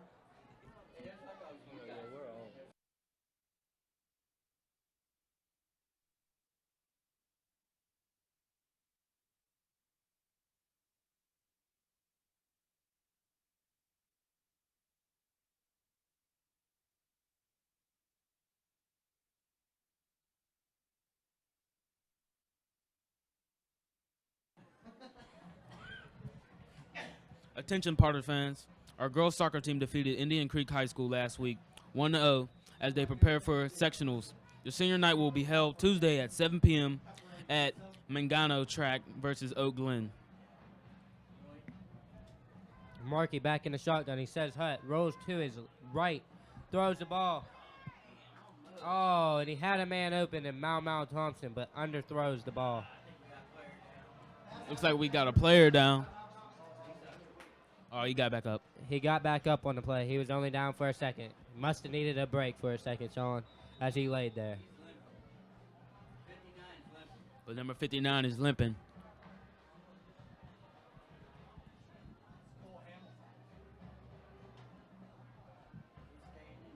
Cole Hamilton, the right tackle from the Potters offensive line, looks to appear that he might have twisted his ankle a little bit as he is hobbling back to the line of scrimmage. It shows a lot of heart going offense and defense on an injury.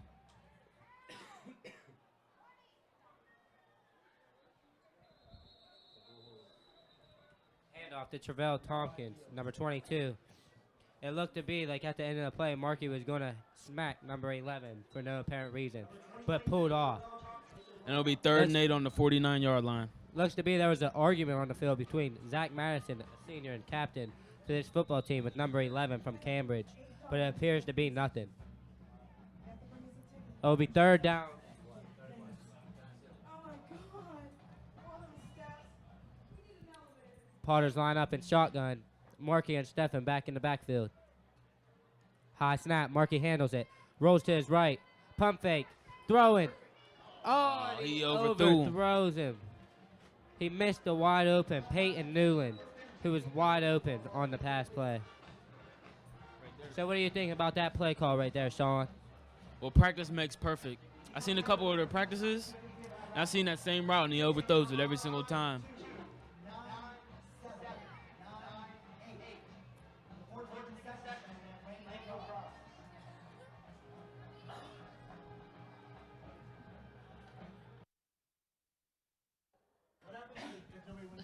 Here we go. Punt by Kyle Mackey. It's up in the air. It looks to be straight up once again. Up and away. A bad punt.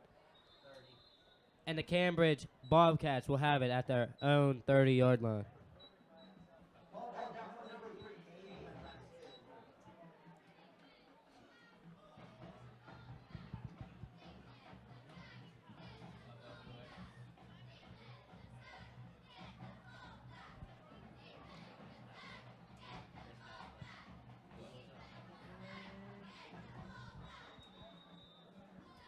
Here we go. Here we go. Let's go, Potters. What do you can do? The Bobcats line up in their own shotgun formation. 2 to the right, 1 split to the left with a back beside the quarterback. It's a Wildcat. A snap right to their second or third string running back, number 3, as he runs to the right and only gains a yard. Good eyes there, John Wayne.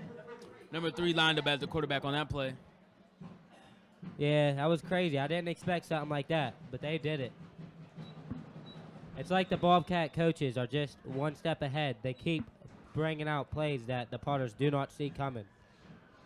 As the Bobcats line up under center once again in the I formation. It's a run. Number 3 bounces it to his right. Excuse me, to his left and cuts back.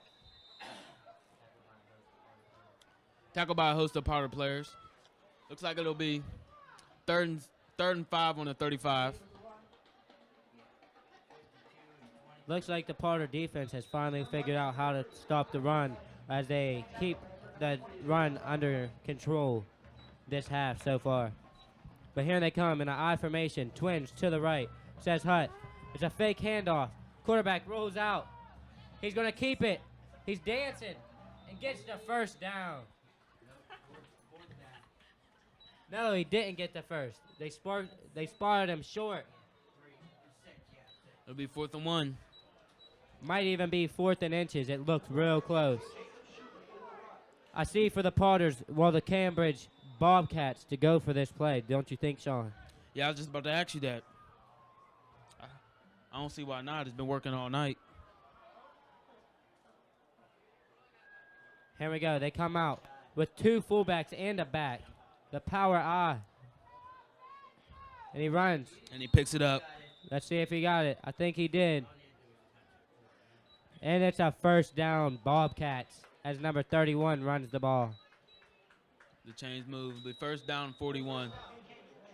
Well, Sean, it looks like we was wrong about number 30. Rushing for breaking the record for rushing touchdowns as he got pulled after the first half.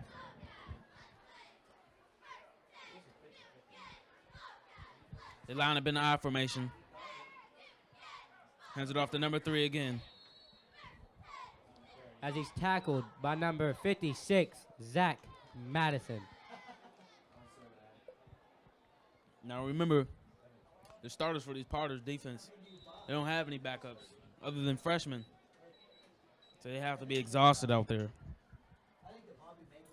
Have to be exhausted. They've been playing both ways. I know I can name a couple of these players right here that have been playing both ways. As number 3 takes the ball off to the right. And what looks to be a gain of 4 to 5 yards.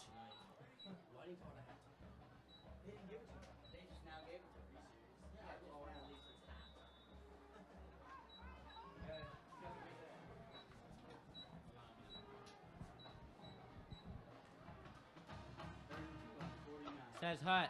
It's a direct handoff right to the fullback to try to quick hit him with number 14 up the middle. But it is stopped as it is read by 2 junior linebackers, John Rickard Looks like it's and close to a John first down. Missick. And they give it to him. And it is a first down on the play. It'll be 1st and 10 on the 49-yard line. So, Sean, how do you think the Cambridge coaches have coached this game? How do you feel about their... Nice Hold strong up, people. We run have by a number direct 14. handoff again. Quick hitter to number 14 as... As he breaks the tackle. Now back to your question about the coaching. I would have to give him an A+ so far with the way they've been moving players in and out and still having this offense rolling down the field. That's good coaching right there, fellas. Yeah, they haven't really passed too much in this game, but when they have, it has been play action and it has worked.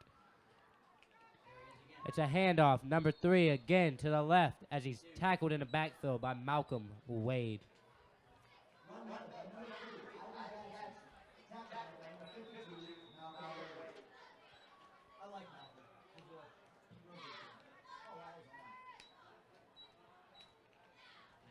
Cambridge comes to the line again. What do you think they'll do here, Sean? Looks like it'll be a bubble play. Number 3.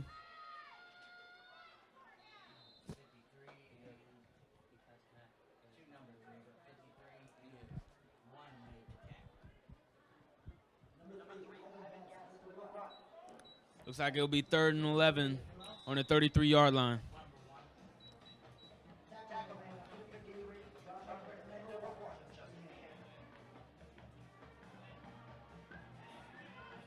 Like a screen. It's a way to stay home. Screenplay is gobbled up by Malcolm Wade, number 52 in that middle. And the score is 44-0 with 5 minutes and 39 seconds left to play in this game.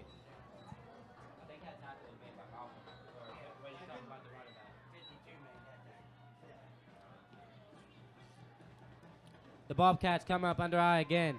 Play action here. Rolls to his right, and he got his man in the flats again. And Mikey Williams comes up with a good tackle to save them from getting the first down. Looks like it'll be 2nd and 3 on opponent's 25-yard line.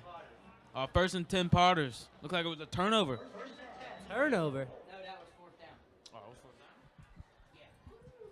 down? On a 4th and like what appeared to be 7-yard line, the Cambridge Bobcats come out and run a play action as they try and hit their fullback in the flats, who is tackled short of the first down by Mikey Williams. And now the Potter offense is back on the field.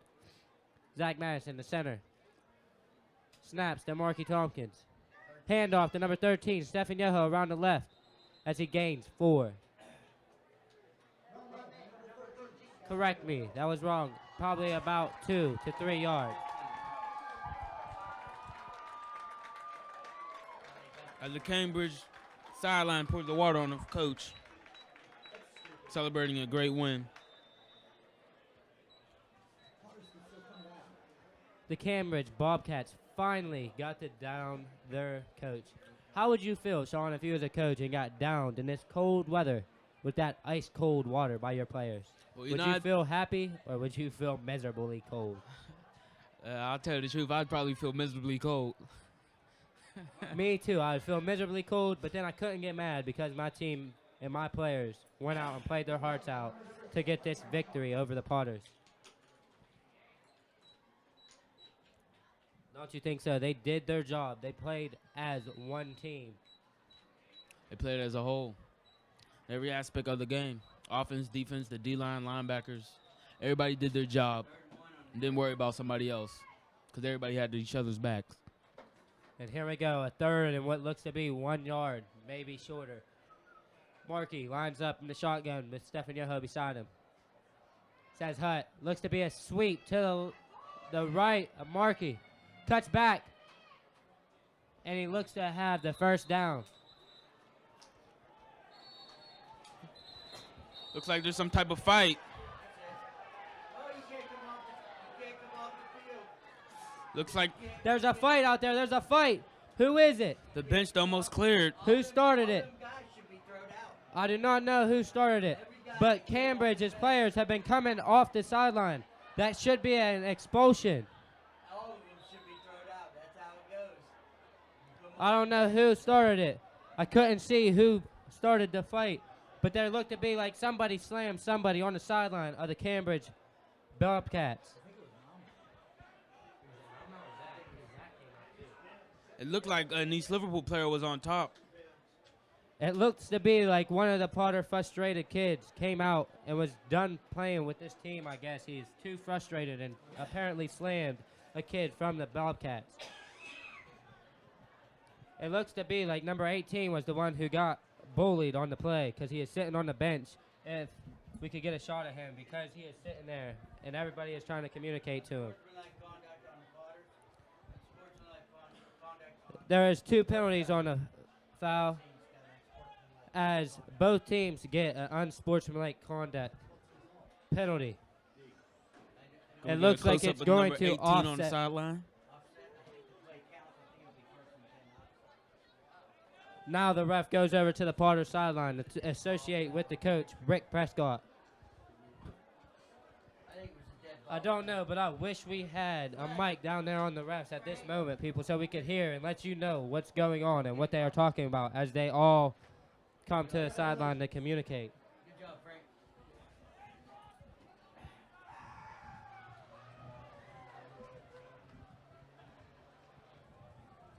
And it looks like the Bobcat players on the sideline are trying to get hype and laugh about the fact that the Potters have frustrated themselves to the point where they lowered their standards to do something like that foul. It's crazy. With the Potters being 0-7, and now what looks to be an 0-7 record at the moment are frustrated with their season and look like they just want to do whatever they want to do. With so many players being out, they can't take the chance to lose another one. Zach Madison, the center, snaps the ball to Markey. He rolls to his left. He's got some running room on the sideline, but it's pulled out of bounds by number 45. And there's a flag. Looks to be a late hit. And now number 56, Zach Madison, is trying to start something with number 52 from the Bobcats, as they must have said something to each other, walking past each other. The flag looks to be a late hit on the Bobcats as they went out of bounds and tried to slam Markey. Ball, personal foul. Bobcat. You're correct. So how do you feel about the events that are happening right now in this game, Sean? Some of these coaches need to get a hold of these football players and settle it down. Winning number for that 50-50 again, whether it's going to play about 50-50 right now. The way the Bobcats are winning, you don't want any guys out for the next week's game. You are correct, Sean. You are right.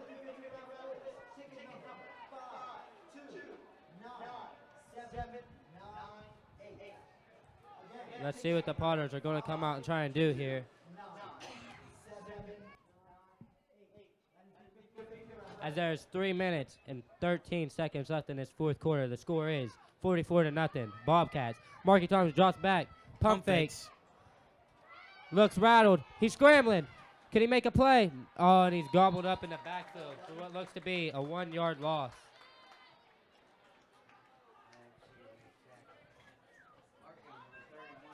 I mean, what do you think about that play, Sean? He almost did it again. I know you wasn't a part of this school last year as you are a new student, but I know you've seen on YouTube the play that Markey had where he hurdled the kid from Struthers. Everybody's seen it there. Even back where I live, everybody's seen that play. I think it was nice. The kid just about did another electrifying play for this Potter offense as he almost snuck past that last defender. If he did not get tackled right there, he might have been gone. Now, how do you feel about that injury? Do you think it slowed him down any? I think it slowed him down a lot. But you never know because the ankle is something serious as he drops back and throws deep to Mau Thompson. Did he catch it? Incomplete. He dropped it. But it looks like there's a flag. It might have been pass interference, but I don't know which side it's on yet. That was a beautiful ball by Markey Tompkins to Mau, which was deep. If he would have caught it, it would have set up the Potters for a first down. And goal. Pass interference, Cambridge. That could be huge. That could let the Potters get a touchdown on the board as the ball is being spotted on the 27-yard line. Potters are on their own, the other opponent's side of the field, looking to try and score before this game is over.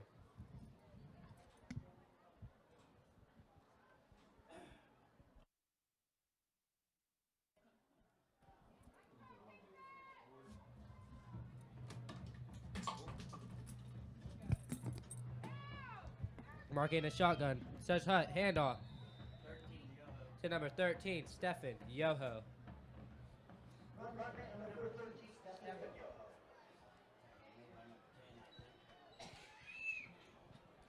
I don't know about you, Sean, but I hope our team can score here because I do not want them to be blank again this week. After last week, we had a rough opponent with the Steubenville Big Red. The last 3 weeks actually has been very tough for this team.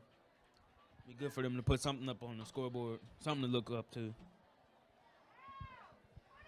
Number 22, Travell Tompkins on the run from shotgun as his brother hands it off to him. It looks to be that he got the first down. And the Potters' ball will be spotted on the 15-yard line as it is 1st and 10. Here we go, Sean. What do you think? You think they can punch it in here? Hopefully, we'll see.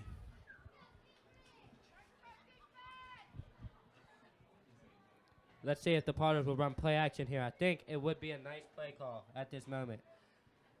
Run play action and try and give Mau Thompson another chance at a jump ball in the corner. But it's a sprint out to Marky's right. He's looking. He's got a man. Oh, and he's overthrown. It hit his hands. As number 34, Tyler McComas was cutting across the field. Just couldn't hold on to it. Looks like it'll be 2nd down and 10 again.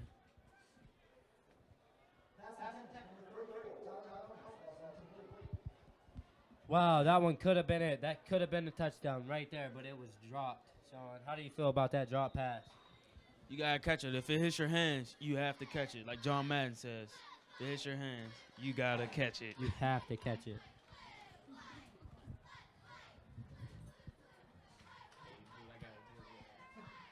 Here we go. The Potters come up in shotgun again with Markey back in shotgun. Stefan to his left. Rolls to his right left. Scrambling. Breaks a tackle. And he's into the end zone as he walks in and taunts on a kid. As he dared him to try and hit him. Looked like he showboated a little bit to get some payback at that Bobcat team. Listen to the sound as the Potters are finally in the end zone. That was a heck of a play right there by Markey as he spun off that tackle. The kid is an athlete. An athlete.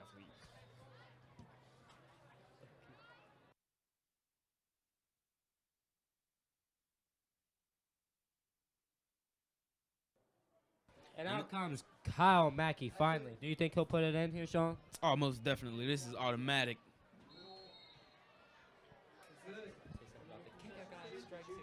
And the kicker guy strikes again. Uh-oh, the kicker, man. Uh-oh, Kyle Mackey puts the score 44-7 in the 4th quarter with 47 seconds left to go in this game. Well, Sean, at least they got to put one in the end zone there at the end of this game. They didn't lay down and die. They at least tried to get something on that board. That's what I like about this Potter team. They never give up. They never back down. Even though they're down, they will always keep striving to win the game. All goes back to the first thing we said on this production, people. The Potter team has heart. They don't give up too easy. If they are taking their butt whooping, they still have heart and fight in this game.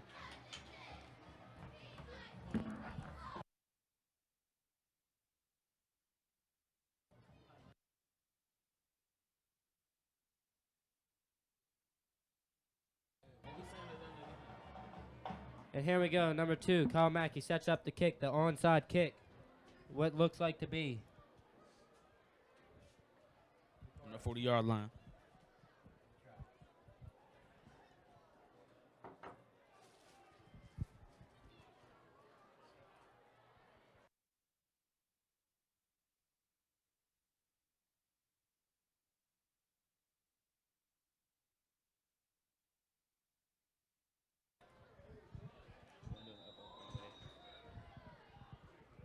And there he goes.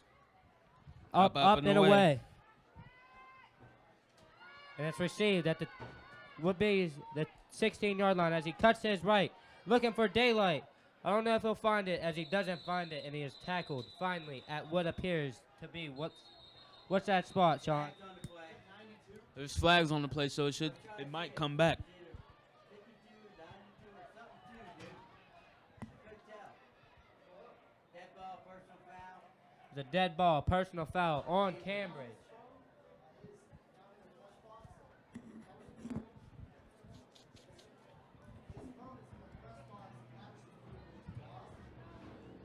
You think they'll try to stomp on the throats of the East Liverpool Potters here, or play the I don't conservative know, route? because these coaches, they might be frustrated as the Potters tried to take it out on one of their players.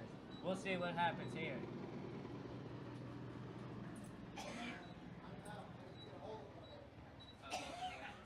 His name's Jim, right? Jim Brand? All right. Thank you.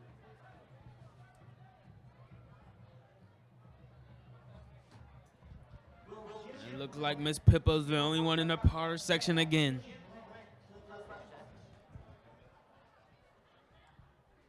Yeah, Miss Pippo is a great teacher. She's probably my favorite teacher in this school. She is my girl, Miss Pip. Shout out to you, girl.